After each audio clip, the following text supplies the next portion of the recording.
Hi everyone, Diane Parker here from Life After Loss, and I'm just about today is the decade that changed my life. When something awful comes into your life and we don't know why until we've gone through it and we see and look back on the changes that have been made, that we can sort of make the pieces fit together and say, okay, if that hadn't happened, then this wouldn't have happened. As I mentioned in the earlier video, I got told the information about my husband's illness over the phone, and I was in an office environment. What happened was that my friend, as I mentioned, took me off because at that point I was in shock, rabbit in headlights, didn't know what to do. I was just had this overwhelming sense of what do I do now? And then the tears just came. And she took me off to the loo, as girls do, just held me in her arms, and I just broke down. It was obvious that I wasn't going to be able to continue working, so she nipped out and had a word with the office manager, and I was taken into one of the small executive rooms that they had, and the office manager came in, and I couldn't really believe what was being said to me at this time.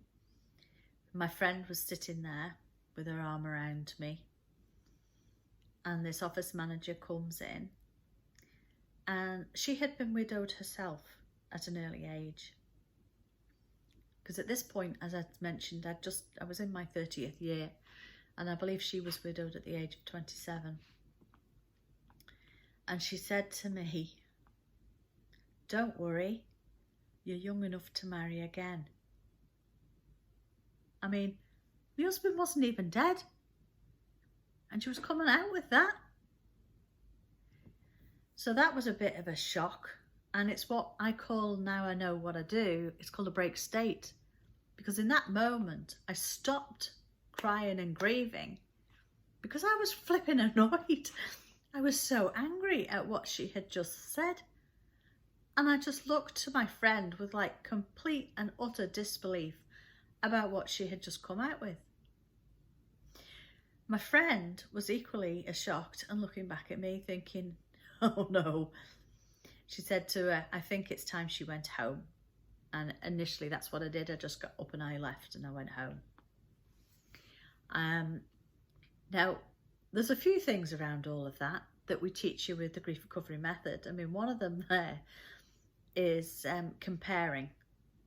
She was comparing her own experience of her husband being told he had an illness and dying to mine, and my husband wasn't dead.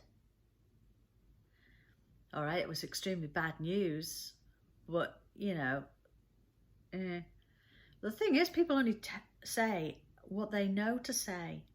So it's now that people say things to me, I don't take it as personally, because they're only sharing with me actually what they have been taught, and we'll cover loads of that in these videos.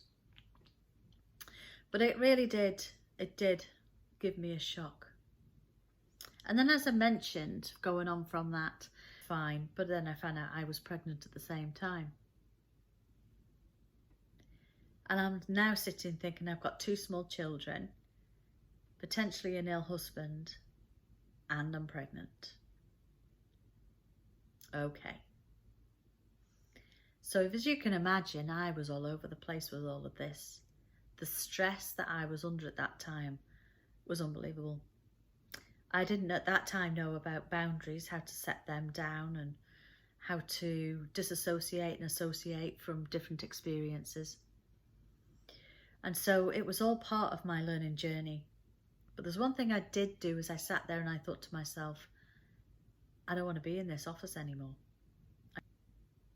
And I said that to my friend. And she said to me, I said to her that there's only 2 things that I like to do. I like to talk to people and I like to try and help them. And she said to me, well, do you know, that is actually not an easy thing for some people to do. And that's all she said. And I really did sort of forget about it at that point. Anyway, the pregnancy was difficult and I ended up having to rest. And the knock-on effect from that was that my husband and I had decided that we wanted to spend more time together for whatever time we had left together. It was the most precious thing that we had. And so while I was laid up, he said to me, let's start our own business and work together, building on the business that we had, and start some pet shops. Would never recommend that, but that's what we did. Started the pet shops.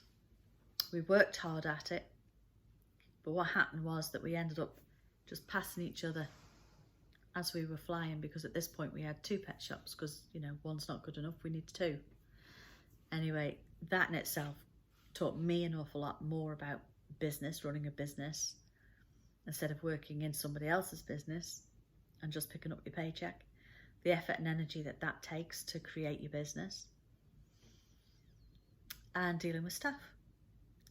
But it also gave me an opportunity to talk to a lot of people who were coming in the shop with a lot of issues, because where our shop was located was quite close to a cancer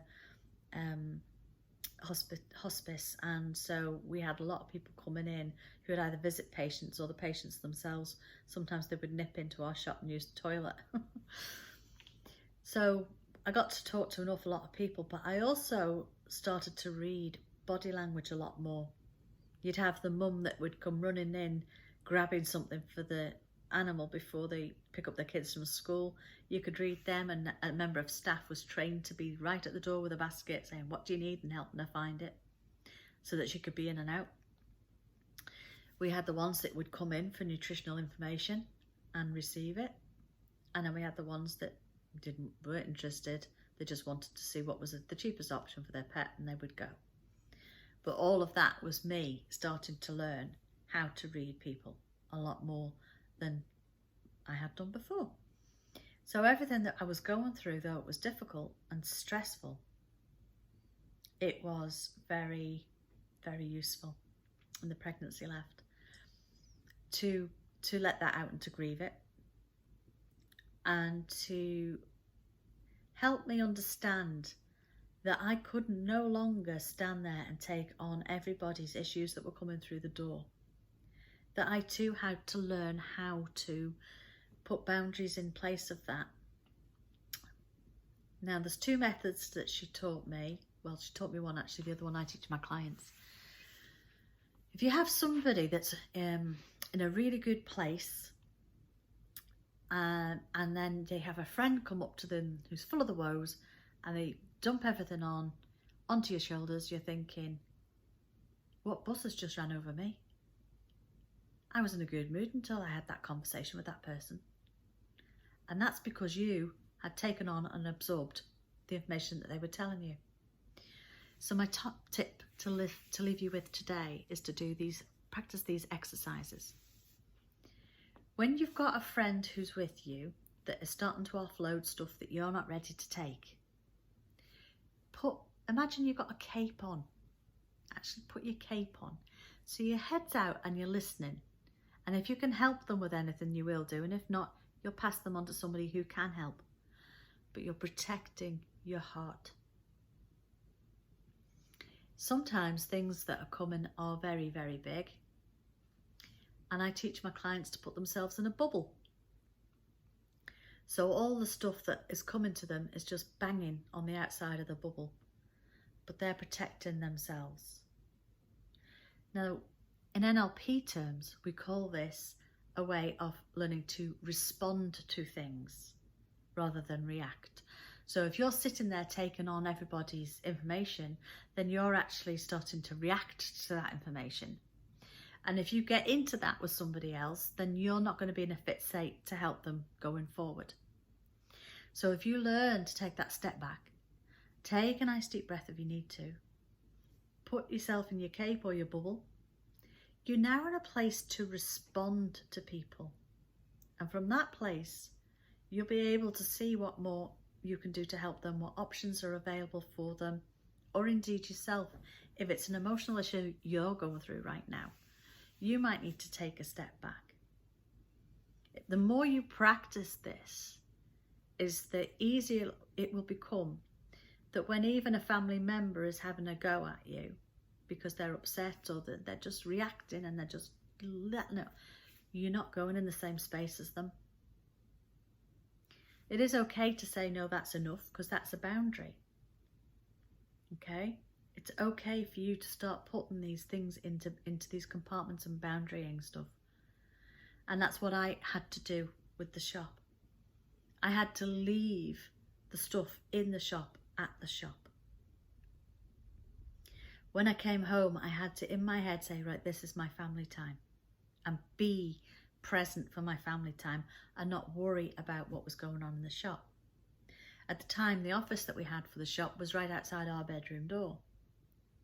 And my husband would say to me before we were getting into bed, oh, we paid such and such. I'd have to then get up, go out and have a look to see if we paid that bill. So obviously that had to be boundaried. So I made a rule to him that we didn't talk shop after 7 o'clock at night. So we closed the shops at 6. The conversation had to end about work at 7, so that we knew that there was a line there and both of us could just be more present for each other and the family. So where do you need to put the boundaries in your life? Where do you need to put these little pockets of things that you can just go into, especially if you're working from home? If you've been working at home recently during the COVID outbreak, you might have struggled with some of these issues. I know that a few of my clients did, until I taught them how to boundary an area of their home, if not a spare room, and say that is work and the rest of your house is your home and it's for you and your family. I hope you found this little video interesting. I'll be doing a lot more of these, breaking my life down and sharing with you how I've managed to get to where I am. And I'll look forward to hopefully seeing you soon. Please don't forget to subscribe. And if any of you would like any further information, you can email me at diane@lifeafterlossiom.com or visit my website www.lifeafterlossiom.com. And I look forward to hearing from you. Bye for now.